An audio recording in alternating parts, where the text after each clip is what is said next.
Mimi nitumie fursa hii kwanza na namshukuru Mungu wa haki kwa maamuzi yote mawili yaliyofanyika hapa Babati Manyara.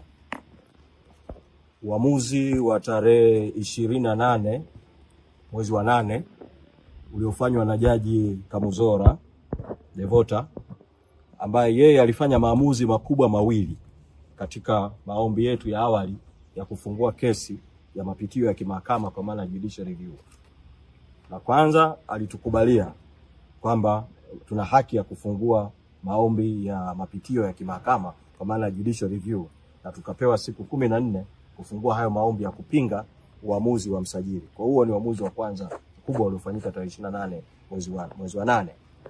La pili, akatukubalia vile vile ombi letu la zuio la muda, temporary injunction, kwa uamuzi wa msajili wa tarehe 27 mwezi wa 5 wa kutotambua uthibitishaji wa uteuzi uliofanywa na Baraza Kuu la tarehe 22 mwezi Januari mwaka 2025 wa kumthibitisha katibu mkuu, manaibu katibu wakuu bara na Zanzibar pamoja na wajumbe wa kamati kuu wa kuteuliwa. Kwa hiyo jaji akaweka zuio la muda dhidi ya utekelezaji wa huo uamuzi wa msajili, ambao vile vile uliambatana na msajili kusitisha kuleta ruzuku kwa Chadema. Kwa jaji akausimamisha huo uamuzi. Na uamuzi sasa wa leo, baada ya kuwa tumefungua kesi ya msingi, sasa wasilisha maombi ya mapitio ya kimahakama tarehe 10 mwezi Septemba, leo sasa kama ambavyo nilishaeleza kwa muhtasari kwamba ilikuwa tuanze kusikiliza, lakini upande wa serikali umekata rufaa, lakini ukatuwekea mapingamizi. Kwa uamuzi wa jaji wa leo vile vile, Jaji Nenelwa kuamua kwamba hajakubaliana na upande wa serikali wa kuondoa maombi yetu mahakamani, bali amekubaliana na hoja za upande wa mwakili wetu wa kuahirisha ile shauri mpaka hilo jambo lililoko mahakama ya rufaa litakapomalizika au atakafuta notice. Uamuzi nao ni uamuzi wa kumshukuru Mungu na wa kupongezwa. Na nitumie fursa hii vile vile kushukuru jopo letu la mawakili wakiongozwa na wakili Mpale Mpoki, ambaye leo tumempongeza kwa kuadhimisha siku yake ya kuzaliwa. Imekuwa kama zawadi kwake siku ya leo, ndio alikuwa kiongozi wa jopo.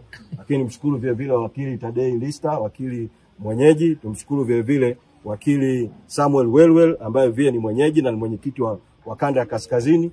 Tumshukuru vile vile wakili Nyaronyo Kicheere, ambaye yeye alianza kuanzia mwanzo shauri hili, lakini kwa sasa leo hayupo kwa sababu ya udhuru wa kufiwa. Na tushukuru jopo lote la mawakili wa chama likiongozwa na mwanasheria mkuu Rugemeleza Nshala kwa haya mapambano mpaka hatua hii tuliofikia. Ili ya uamuzi huu ni nini? La kwanza, tafsiri ya uamuzi huu ni kuwa yale maamuzi ya msajili ya tarehe 27 mwezi wa 5 ya kutomtambua katibu mkuu, manaibu wake na wajumbe wa kamati kuu na kuacha kuipa Chadema ruzuku yataendelea kutekelezwa, yataendelea kutokuwa halali, yataendelea kufanyiwa kazi mpaka rufaa itakaposikilizwa au watakapoondoa notisi yao ya rufaa na kesi ikaja kusikilizwa hapa na mpaka shauri litakapomalizika. Kwa mwito wangu kwa taasisi zote na wadau wote ambao msajili wa vyama vya siasa aliwapotosha kwa tamko lake kwa umma la tarehe 27 mwezi Mei mwaka 2025 la kutotambua katibu mkuu, manaibu wake, wajumbe wa kamati kuu na kusitisha ruzuku ya Chadema, wadau wote wapuuze tangazo hilo la msajili na wamtambue katibu mkuu, manaibu, wajumbe wa kamati kuu na mambo yaliyofanyika kwenye baraza kuu tarehe 22 mwezi Januari mwaka 2025. Tafsiri ya pili ya uamuzi huu ni kwamba msajili wa vyama vya siasa toka tarehe 28 mwezi wa 8 mahakama hapa ilipofanya uamuzi Manyara, alipaswa awe ameingiza ruzuku aliyoizuia muda wote huo toka mwezi Juni mwaka 2025 kwenye akaunti za chama. Sasa sisi baada ya uamuzi huu wa mahakama hapa Manyara wa tarehe 28 mwezi wa 8, kupitia kwa mkurugenzi wetu wa fedha na uchumi, tulimwandikia barua msajili wa vyama vya siasa, tukamweleza juu ya uamuzi wa mahakama, tukaambatanisha na uamuzi wa mahakama ambao tulipewa nakala tarehe 29 mwezi August. Tukamweleza msajili aingize ruzuku kwenye akaunti ya Chadema. Msajili wa vyama vya siasa siku chache zilizopita ametujibu kwa barua akikataa kuingiza ruzuku au akiacha kuingiza ruzuku kwa kutoa visingizio viwili. Kisingizio cha kwanza ambacho msajili amekitoa kwa barua yake aliyomwandikia makamu mwenyekiti John Heche, badala ya kuiandika kwa katibu mkuu, ametoa visingizio viwili. Kisingizio cha kwanza amesema kwamba kwa sababu kuna notice ya kukata rufaa waliwasilisha mahakama ya rufaa dhidi ya uamuzi uliofanyika tarehe 28 mwezi wa 8 Manyara. Kimsingi ofisi ya msajili wa vyama vya siasa ambayo inaongozwa na jaji wa mahakama kuu, Jaji Mutungi, ile barua kama imeandikwa kwa baraka zake, manake barua imesainiwa na afisa mmoja katika ofisi yake anaitwa Sisti Nyahoza. Ni aibu kwa Jaji Mutungi na ofisi ya msajili wa vyama vya siasa kutokuheshimu amri za mahakama, kutokuheshimu utawala wa sheria. Wao kuandika kusudio la kukata rufaa, notice, hakubatilishi maamuzi ya mahakama yaliyofanyika tarehe 28 mwezi wa 8 hapa Manyara.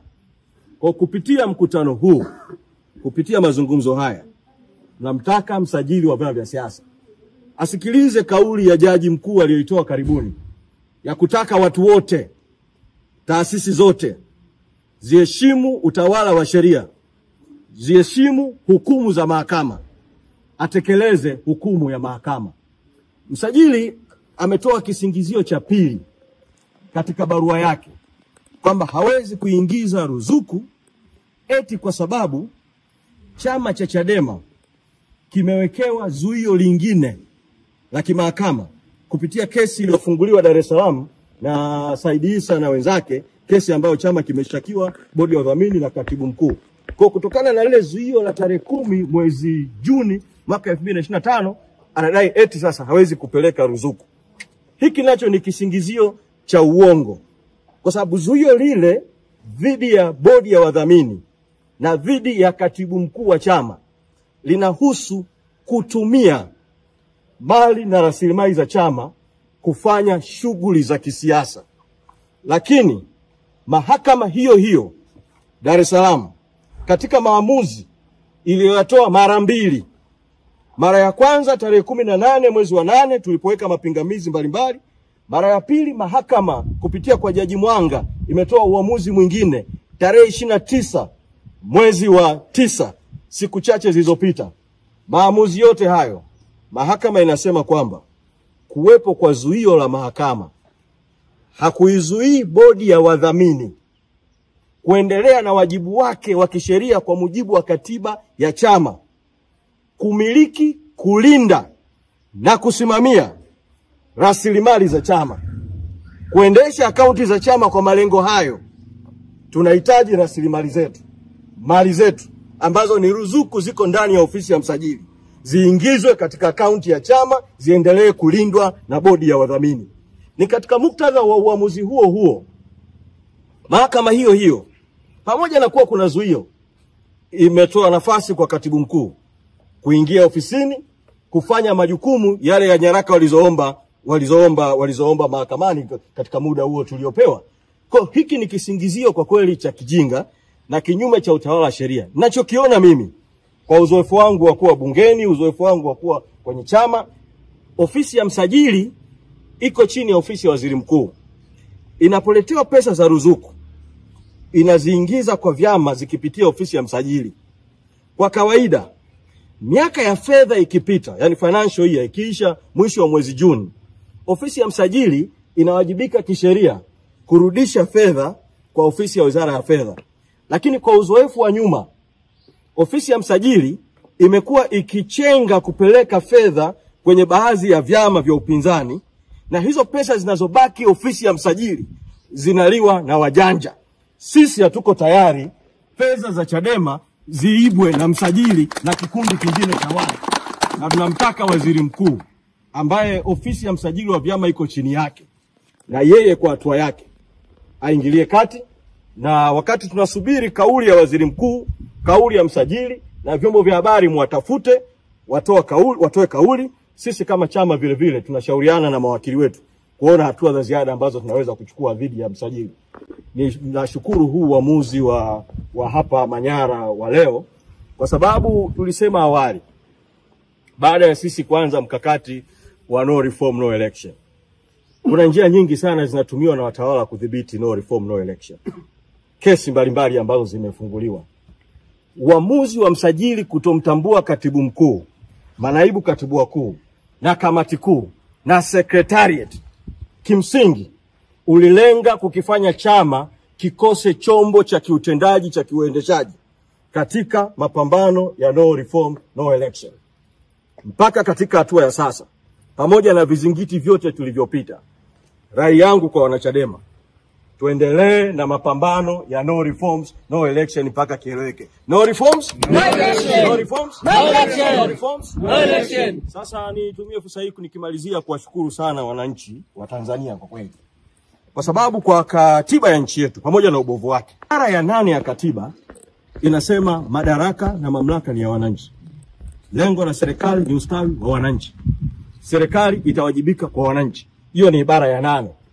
Na ibara ya 21 inasema kwamba wananchi wana haki ya kushiriki kwenye maamuzi ya nchi yao, ama moja kwa moja au kupitia wawakilishi wao wakiwachagua kwa kura.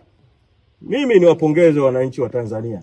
Kwa sasa nikisoma kwenye mitandao, nikiangalia kwenye makundi sogozi, ninachokiona mimi ni mapambano ya wananchi katika maeneo mbalimbali, kila mmoja kwa lugha yake na kwa namna yake ambayo ni ya kwenu nyinyi ndio wenyeji. Kesi sasa hivi imeahirishwa bila kusemwa itakuja lini, lakini Mungu jalia tutarudi tena hapa, mjiandae tukija tena hapa mahakamani, lakini msimamo ni ule ule, no reforms no election. No reforms no election. No reforms no election. Sana. Nakushukuru sana. Mheshimiwa, nataka kusema neno.